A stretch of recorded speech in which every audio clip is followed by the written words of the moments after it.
Some people are born to shine, no matter how dark the sky is around them. Today's episode will start in moments. But before I really squeezed play, I want to tell you why listening to English stories can be a watershed on your journey. I know that sometimes English looks like a barrier. The words do not come, the sounds escape, and you feel locked, even though it has already studied a lot. But you are not alone. Everyone who came to Fluency has gone through this same tunnel. And do you know what the way illuminated? To hear. Listen for real. With the heart, with the eyes of the imagination. What you will hear today is more than a story. It's a chance to practice your listening, expand your vocabulary, and especially to connect with English in a living, sensory, emotional way. Now think to me, and if you were born with such a rare talent, but in a place where no one believes in big dreams, what if everything around him said no? But still, for some invisible reason, couldn't you stop, listen carefully, and try to imagine this scene? Year 1954. Interior of Alabama, southern United States. A dense, almost thick heat hangs over the cotton fields. The floor is dry, red. The houses are simple, and everything seems to move slowly because of the sun. On the porch of one of these houses, sitting on a bench made by his own father, is a girl of 12 years. Her name is Rose Carter. Rose has her hair stuck in 2 braids, her dirt-stained hands, and a beaten notebook. She writes with the care of those who keep secrets on paper. With each word she speaks softly, as if training another language. English, of course, but a more elegant, more sound English. An Englishman she had heard once, only once, on her teacher's old radio. An actress talking about New York, like another planet. Rose's family doesn't have much. Her father, a silent man, works by fixing fences and washing trucks. The mother sews dressed for other women but never has time to do one for herself. They are honest workers. But the world in which they live is small. And in it, there is no talk of the future, only survival. But Rose is different. Since she was a child, she repeats a phrase no one taught. I was born to be seen. I was born to be seen. No one knows where she took it from, but she repeats, always.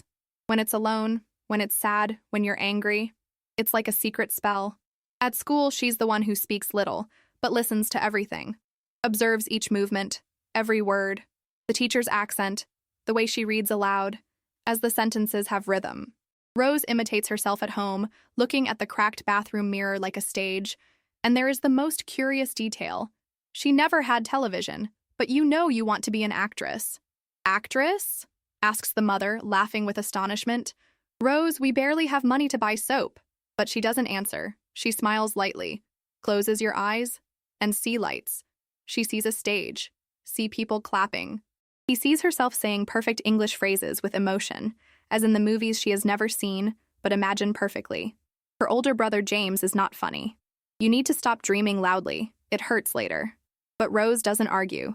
She doesn't fight. She just continues, as if he was listening to something that others do not hear. And one day, this thing changes everything. At the end of a stuffy afternoon, the school announces a reading competition aloud. The prize?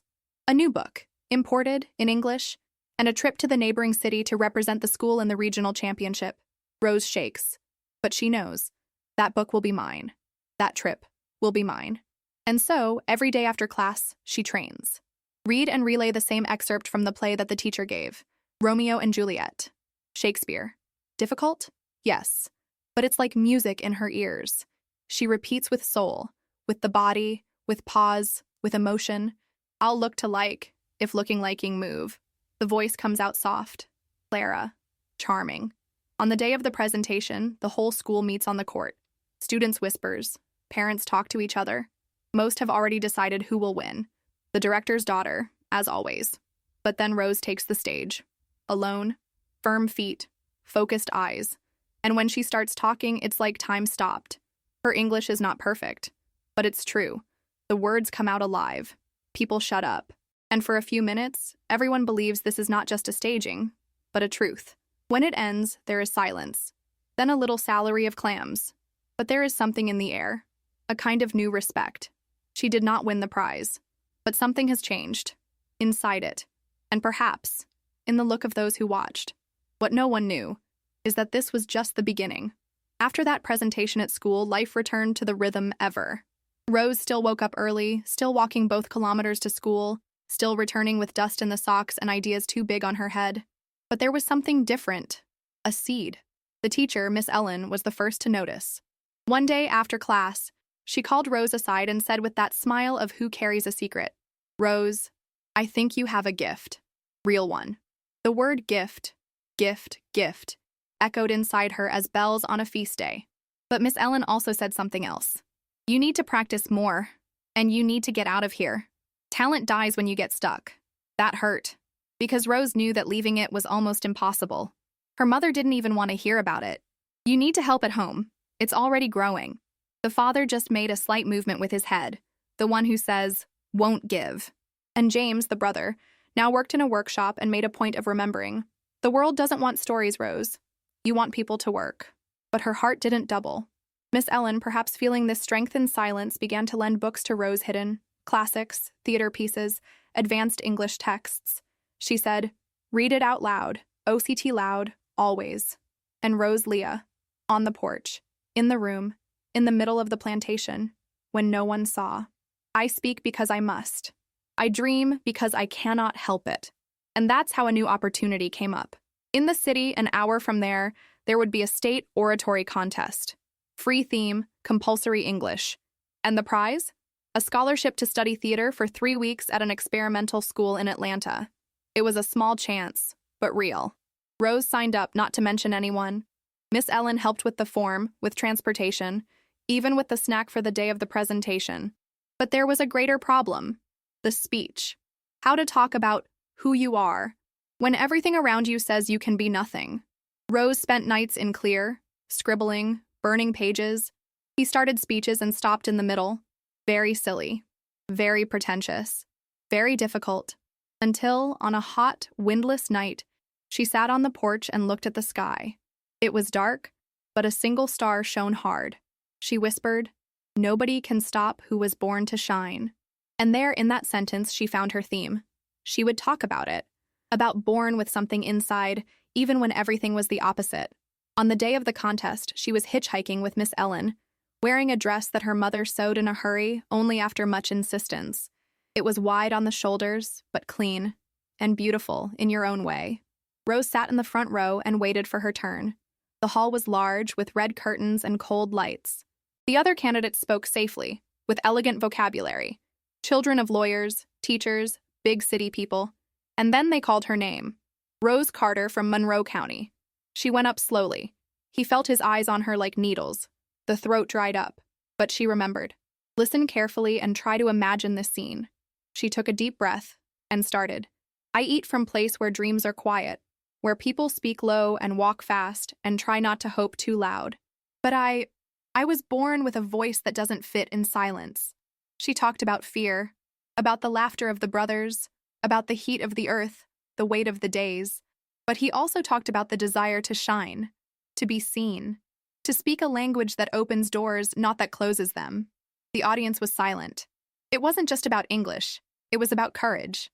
And everyone understood. When she got out of the stage, Miss Ellen had tears in her eyes, but the jurors seemed impassive. Pens, notes, murmurs. The result took more than an hour. Rose sat outside, looking at the wind shaking the leaves. "I wasn't sure anything. Maybe I had gone too far. Perhaps dreaming was a mistake." But then a voice came out the door. "Rose Carter, winner." She didn't believe it immediately. Miss Ellen shouted. The people applauded, and Rose was stopped, just breathing. She had won. But the larger tension would come later, when you needed to go home and tell. The mother was silent. The father just looked at the floor. James laughed and said, 3 weeks? That doesn't change anything." But Rose knew it changed everything. Because she was going. Because now there was a yes. Because that stage had been only the first. Atlanta. For many, just another southern city of the United States. But to Rose, it was another planet. The first thing she noticed was the smell. The streets smelled of new asphalt, street food, coffee. And the sound? Bus, horns, voices everywhere. Everything seemed to run. No one walked slowly. The experimental school campus was modern. It had huge windows, cafeteria full of options, an auditorium with heavy curtains and hot lights. Every detail shouted, "You're away from home." In the early days, Rose felt small. The other students seemed more confident, more talking. They came from good schools. They knew names of pieces that Rose had never heard. A girl from Chicago asked, "Where's your accent from? You sound different." Rose smiled, a little shy, and replied, "I guess I sound like where I eats from." But that phrase, said with disguised pride, echoed different inside her. It sounded like a defect. In rehearsal, she struggled. He learned the text quickly, put emotion in the lines, but the teachers didn't look at her. They always chose the same 3 girls for the lead roles. In the 4th class came the test for the final piece. It would be a modern assembly of Joanna Dark. The main character? A brave young woman who heard voices and fought everything to defend her truth. Rose knew that role was for her, but when the list came out, she wasn't even among the 5 finalists.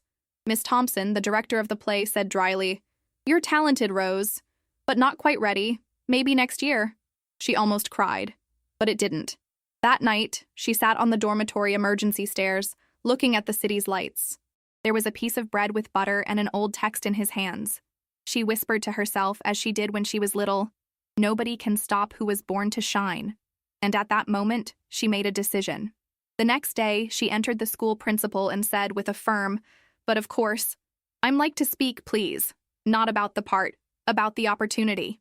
The director raised her eyes, surprised. Rose continued, "I didn't eat here just to learn lines. I came to show who I am. If you let me speak in front of the class, just once, I'm prove I can carry a story." The director hesitated, but agreed. In the next class, they gave Rose 5 minutes on stage. The other students laughed, whisper. But when she started, silence fell like a heavy curtain. Rose didn't make a classic monologue. She talked about her own life, told about the wooden house, about the teacher who believed her, about the phrase she repeats since she was a child. "I was born to be seen." She spoke with truth, with emotion, with the type of English that was not just grammar but from the soul. And in the end, no one applauded immediately, because they were all, simply, in shock. Miss Thompson got up. He walked to her and just said, "You have a voice, the strong one." The following week, she received a surprise role in the play, not the main one, but important. And even more, it was invited to write the final text of the show. And there, once again, Rose understood. The world gives you easy space, but if you insist, with dignity, sometimes he listens. The last night of the presentation was magical. Lights, palms, smiles. In the end, as everyone hugged, a woman approached behind the scenes. Elegant, gray hair tied perfectly. He was a talent agent in Atlanta. She introduced herself, delivered a card, and said, "You should consider training, real training. If you ever come back to the city, call me." Rose kept the card as a piece of the future in her pocket.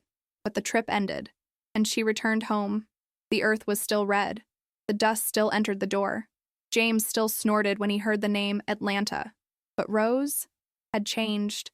She no longer talked about a dream.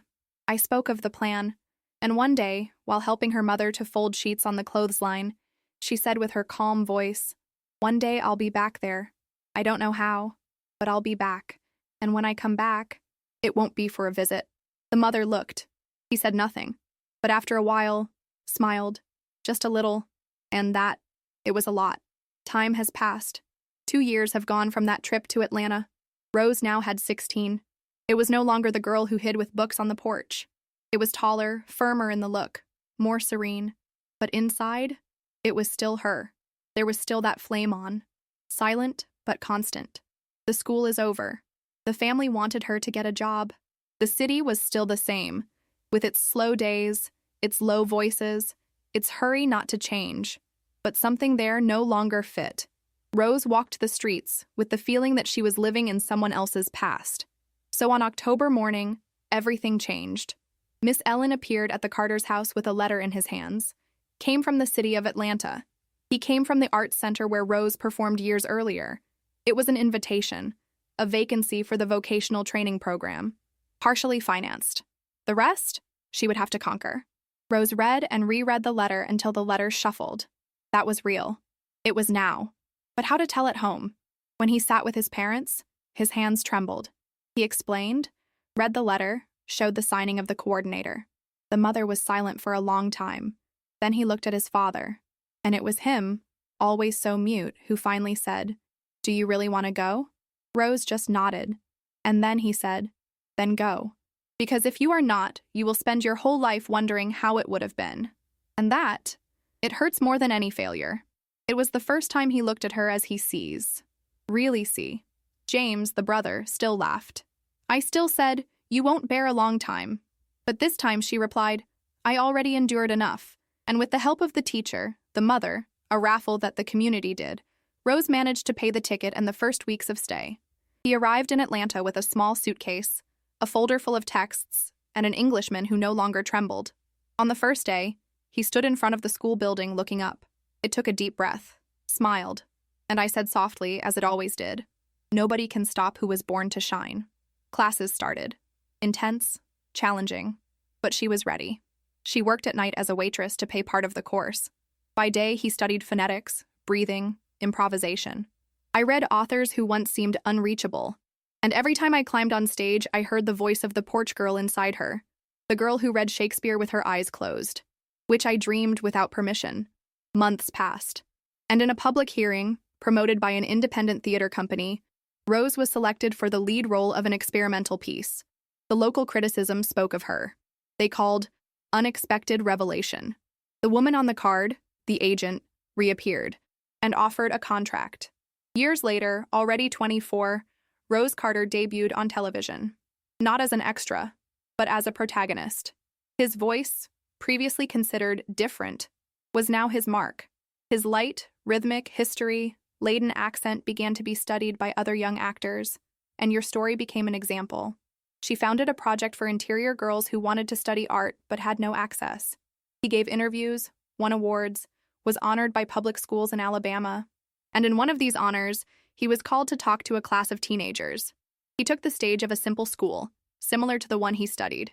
He looked at those anxious faces and said, "When I was your age, I thought my world was small, but it was just the beginning. I want you to know this. You don't have to sound perfect. You just have to sound real, honest, brave, because nobody can stop who was born to shine." The palms came, but more than that, their eyes came shining. Those looks she knew so well, from those who carry a hidden dream, waiting for the first sign that it is possible.